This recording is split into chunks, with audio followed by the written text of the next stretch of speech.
सुरू होतं चल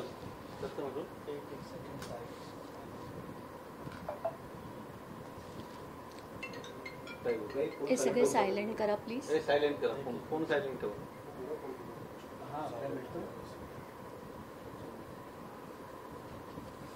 एकदा hello hello.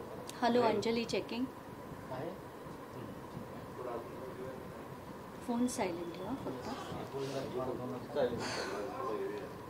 Sanjay silent please. Continue please.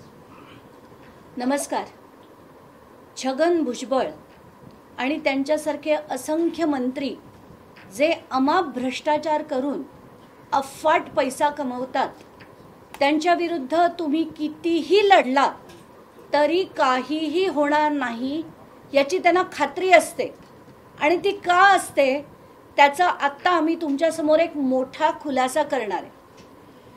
Chhagan भुजबळांनी Covid काळात एक डिस्चार्ज पिटिशन फाईल केलं होतं सेशन्स कोर्टापुढे आणि त्यात त्यांना 9 सप्टेंबर 2021ला डिस्चार्ज दिला गेला. ह्यानंतर ते जे पीपी होते त्यांनी असं ठरवलं की आपल्याला याच्या विरुद्ध ॲप्लिकेशन करायची गरज आहे आणि याच्यात आपल्याला पुढे हायकोर्टात जाण्याची गरज आहे. म्हणून एक GR निघाला. GR निघाला 26 नोव्हेंबर 2021ला. तेव्हा सरकार होतं उद्धव ठाकरेंचं. हा GRला निघाल्याबरोबर पळत पळत भुजबळ गेले असतील उद्धव ठाकरेंना भेटायला, म्हणून हा GR तात्काळ कॅन्सल करण्यात आला. 31 मार्च 2022ला हा GR कॅन्सल केला. म्हणजे हायकोर्टात त्यांच्या डिस्चार्जला, महाराष्ट्र सदनच्या डिस्चार्जला चॅलेंज करण्यात येणार नाही असं सांगितलं गेलं. त्यानंतर एक आमदार आहेत नाशिकचे, त्यांनी ती केस पुन्हा अधिवेशनात मांडल्यानंतर पुन्हा फडणवीसांच्या काळात एक नवीन GR काढण्यात आला, तो 12 एप्रिल 2023ला. हा GR निघाल्यानंतर आता आपण 25 मध्ये आहोत. तब्बल 2 वर्ष फडणवीस सरकारने काहीही केलं नाही.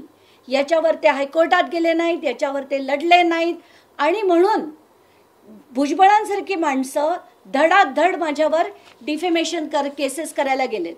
त्यांना मी तिथे कोर्टात बघून घेईनच, कारण माझ्याकडे सगळं स्ट्रॉंग एव्हिडन्स आहे. आता एक ॲक्ट आली होती 2016 मध्ये. म्हणजे आता हे मोदी सरकार काय काय करतंय ह्याचं मी तुम्हाला एक धडधडीतपणे पूर्ण कच्चा चिठ्ठा सांगते.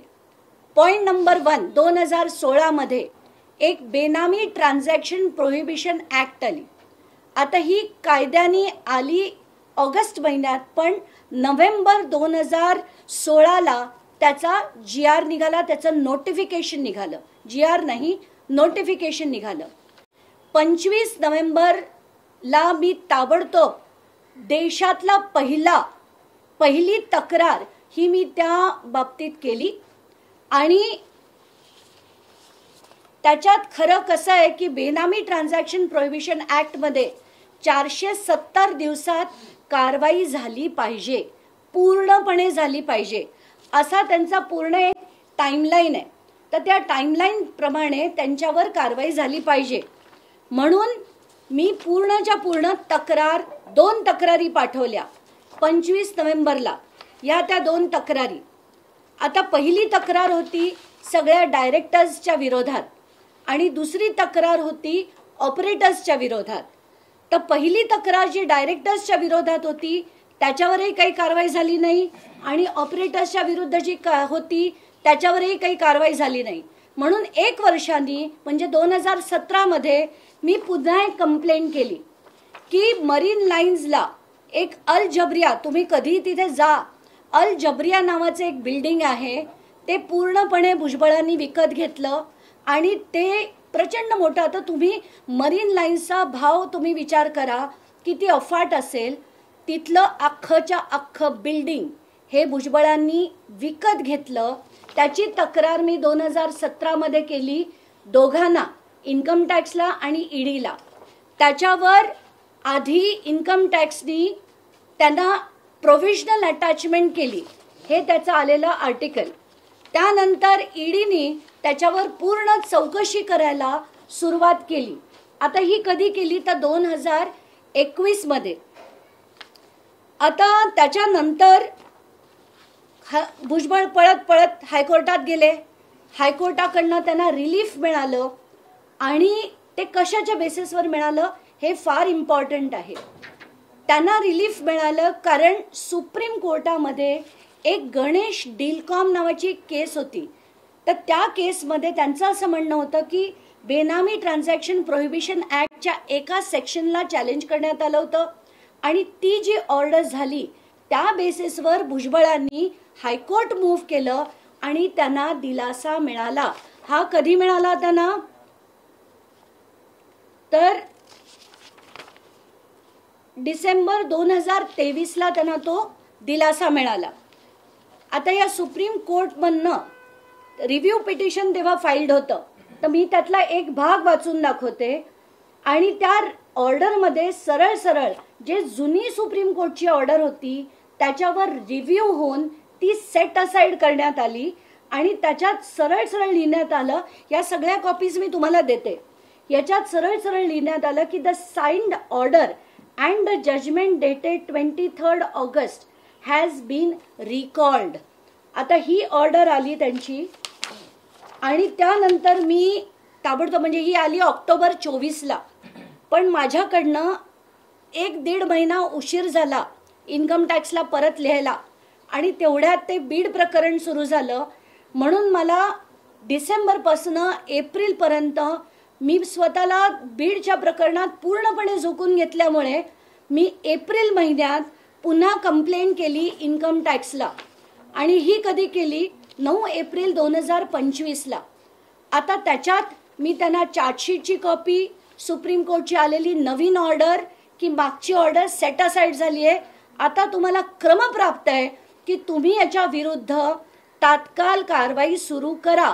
म्हणजे त्याच्यात छगन भुजबळ, त्यांचे परवेश कन्स्ट्रक्शन्स, बावेश कन्स्ट्रक्शन्स आणि इतर ऑपरेटर्स यांच्या विरुद्ध तात्काळ ॲक्शन अंडर बेनामी ट्रान्झॅक्शन प्रोहिबिशन ॲक्ट सुरू करण्यात यावी अशी मी विनंती तेव्हा IT डिपार्टमेंटला केल्यानंतर तेव्हा IT डिपार्टमेंटनी स्पेशल कोर्ट पुढे ती मांडली आणि आता त्याच्यावर आता काल ऑर्डर झाली आहे की भुजबळांविरुद्धची बेनामी ट्रान्झॅक्शन प्रोहिबिशन ॲक्ट वरची जी कारवाई आहे त्याची चौकशी आता सुरू होईल.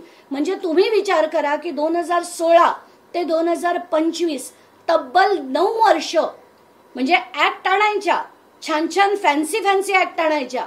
बेनामी ट्रान्झॅक्शन प्रोहिबिशन ॲक्ट त्याची टाइमलाईन अशी, मोदी सरकार अमुक करेल, मोदी सरकार तमुक करेल, पण इथे तुमचं फडणवीस सरकार काय करते त्याची अंमलबजावणी केली गेली नाही. कारण भाजपला एक OBC चेहरा पाहिजे म्हणून त्यांना पुन्हा एकदा मंत्री बनवण्यात आलं, पुन्हा त्यांना ते पद देण्यात आलं. आता त्यांना पुन्हा सातपुडा बंगला 30 तारखेला मिळेल. तर ही सगळी जी आहे ना भ्रष्टाचाराविरुद्धचा लढा हा देणं किती कठीण आहे.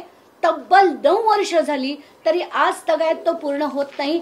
आता चौकशीला सुरुवात होईल. म्हणजे आपल्या हयातीत सुद्धा हे होईल की नाही डाऊटफुल आहे. म्हणजे पहिलं उद्धव ठाकरेंच्या सरकारनी एक आणलेला GR रद्द केला कारण त्यांना तेव्हा भुजबळ हवे होते. मग भुजबळ गेले फडणवीसांकडे, मग फडणवीस सरकारला ते हवे होते OBC नेते म्हणून त्यांच्या विरुद्ध GR आणून सुद्धा कारवाई केली नाही. आता या सगळ्याला आपण काय म्हणायचं, हे राजकारण आता इतकं थर्ड ग्रेड झालंय की आपल्या देशातल्या लोकांनी नुसते कर भरायचे, यांचे खिशे भरायचे आणि न्याय मात्र आपल्याला मिळणार नाही, भ्रष्टाचार कुठे थांबणार नाही. तुम्हाला कोणाला काही प्रश्न विचारायचे असेल ना नक्कीच विचारा.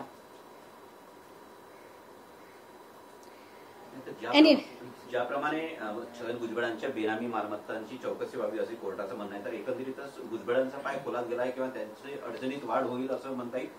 प्रचंडच. कारण त्याच्यात त्यांच्या सरळ सरळ मिळालेल्या पैशातनं 125 कोटी रुपये कसे कसे गेले त्या व्यतिरिक्त त्यांची बेनामी प्रॉपर्टी किती आहे. आता जसं मी म्हटलं की अल जबरिया कोर्ट नावाचं अख्खच्या अख्खं मरीन लाईन्सला बिल्डिंगच्या बिल्डिंग आहे आणि अशा अफाट प्रॉपर्टीज, मग त्यांची नाशिकची असो, लोणावळ्याची असो, त्यांचं बांद्र्याचा फ्लॅट्स असो, या सगळ्या गोष्टी डिस्प्रपोर्शनेट ॲसेट्स वेगळ्या केसेस आहेत आणि ही बेनामी ट्रान्झॅक्शन प्रोहिबिशन ऍक्ट खाली केलेली जी केस आहे ती अतिशय गंभीर आहे, कम्प्लिटली फिट आहे फॉर ऍक्शन. पण आता फडणवीस त्यांच्यावर कारवाई करणार की नाही, मंत्रिपदावर हक्कलपट्टी करणार की नाही, त्यांना सातपुडा बंगला जो आता मिळणार आहे त्याच्यावर स्थगिती येते की नाही, या सगळ्या गोष्टींकडे मी लक्ष ठेवून आहे. वाटतंय फडणवीस राजीनामा घेतील याप्रमाणे कोर्टाचे आदेश आहेत. त्यांनी फडणवीसांनी जर राजीनामा घेतला नाही तर कोर्टाकडनं मी त्यांना भाग पाडेन की यांचा राजीनामा झालाच पाहिजे, कारण हे सगळे कायदे आहेत त्याच्याप्रमाणे यांना कुठल्याही पदावर राहण्याचा आता हक्क नाहीये. ही कारवाई त्यांनी जी बंद केलेली होती ती रिओपन आता झाली आहे, त्यामुळे आता it is a complete open and shut case, याच्यात काही डाऊट नाही. पण आता याच्यात आणि काही गेम्स यांनी केले, जसे GR बदलले गेले, तसं काही केलं तर सांगता येत नाही. थँक्यू.